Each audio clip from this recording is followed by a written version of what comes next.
ভারতের সবথেকে আশ্চর্য মন্দির হলো ইলোরা গুহা বা কৈলাস টেম্পল।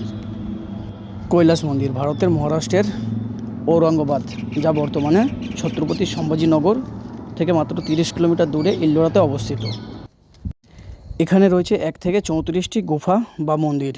বৌদ্ধ, জৈন এবং হিন্দুদের অনেক মূর্তি রয়েছে এখানে। এর মধ্যে সবথেকে উল্লেখযোগ্য হলো কৈলাস টেম্পল, 16 নম্বর গুফা।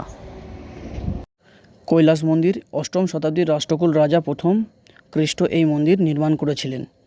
1983 সালে ইউনেস্কো কর্তৃক ঐতিহ্যবাহী স্থান হিসেবে মনোনীত করা হয়েছিল এই কৈলাস টেম্পলকে।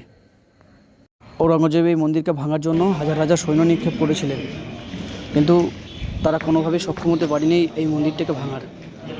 নিয়ে আসছি ইলোরা গুফার একটি লং ভিডিও। তো কেমন লাগলো অবশ্যই জানাবেন।